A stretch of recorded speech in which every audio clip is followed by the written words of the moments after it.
Asylum for the Insane, A History of the Kalamazoo State Hospital, presented by Dr. William Decker, Distinguished Life Fellow of the American Psychiatric Association. And the management and care of the mentally ill was determined by the perception of the cause of mental illness. And for many centuries, as you know, it was believed that mentally ill people were possessed by demons. And the treatment for demonology was to beat the individual and drive the demons out of them and cure them in that fashion. I doubt if it was very successful. And this gentleman here is Dr. Philippe Pinel. During the French Revolution, he was appointed the chief of the Bicêtre Hospital in Paris, France. And the individuals confined there, of course, were chained to the walls and to the floors in unkempt conditions. But he felt that part of the problem with these people appearing to be so maniacal was the fact that they were chained, that they were treated so inhumanely. He prevailed upon the revolutionary authorities to allow him to unchain 12 of the people that were confined there, and lo and behold, to his amazement, the amazement of others, they turned out to be very docile, and that started the movement of unchaining the insane and the lunatics.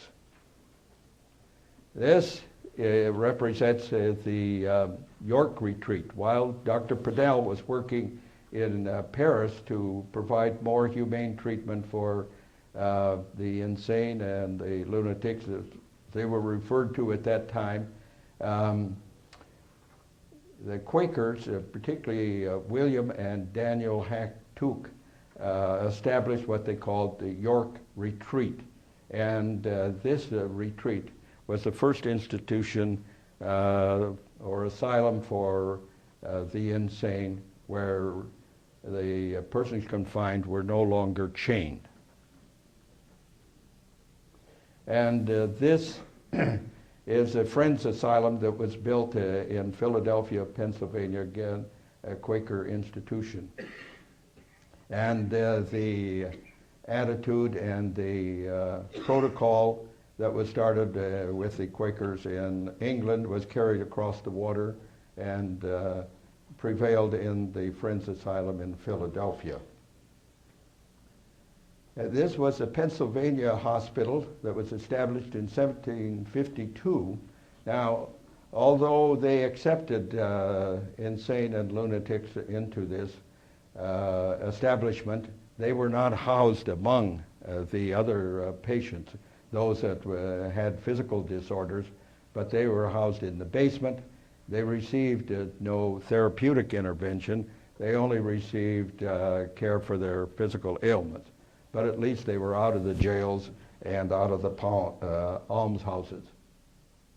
And this was and is the what was at that originally called the public hospital. And again, in the book, when you read about this hospital, it will be spelled P-U-B-L-I-K. That's not a misspelling. That was the way it was spelled at that time. In fact, throughout the history and the account that I have in my books, you will find words that are spelled differently than they are today. For example, employees only had one E.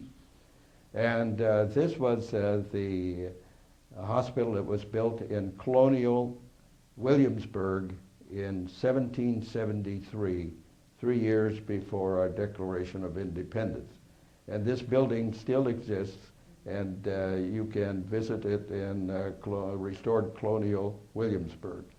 I visited this building several times, and when you get into the building, it's nothing more than just several large rooms where patients were allowed to roam about quite freely. And Dorothea Dix was an advocate for the mentally ill. She was a school teacher and was invited to provide Sunday school to female prisoners in a jail in a community in Massachusetts. When she arrived there, she was appalled by what she saw and what she heard. The female patients were in small cells that were unheated, unkempt, in all sorts of disarray. The patients had tattered clothing, etc.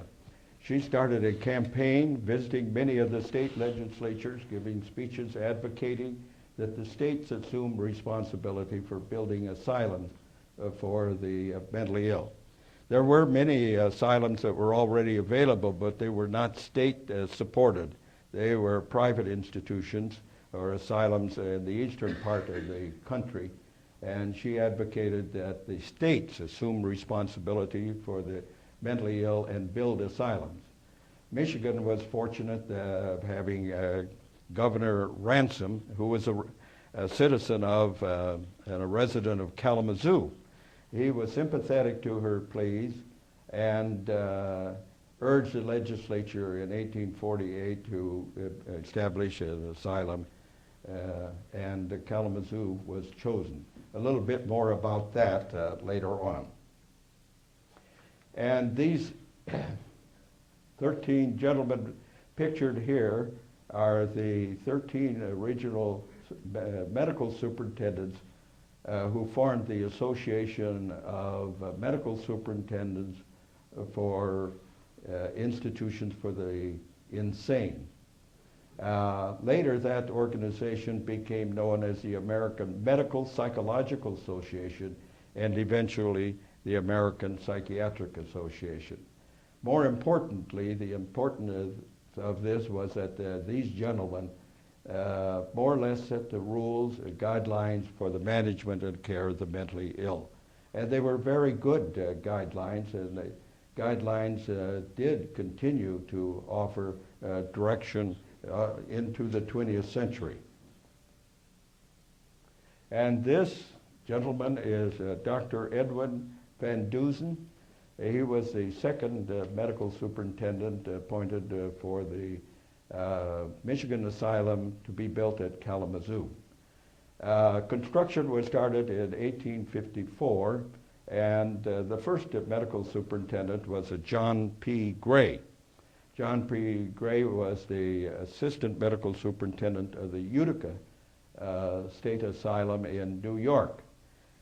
He did not move to Kalamazoo and live here, but he commuted to Kalamazoo several times and supervised the early construction of the hospital. He resigned his post in 1856 to assume the superintendency of Utica, and then his assistant, Dr. Van Dusen, accepted the position of medical superintendent at Kalamazoo. He was offered a salary of $800 per year, was not expected to move to Kalamazoo immediately, and commuted back and forth for a couple of years, then finally came to Kalamazoo, and he remained as the medical superintendent of the state hospital here, or the asylum as it was known at that time, until 1880. And he donated the money for not this particular library, but its predecessor, and a little bit more about that later on. And there is the the library. This is the first library in Kalamazoo. And as I indicated a little bit earlier, money for its construction was donated by Dr. Van Dusen, and we are tonight gathering in a room named in his honor, the Van Dusen Room.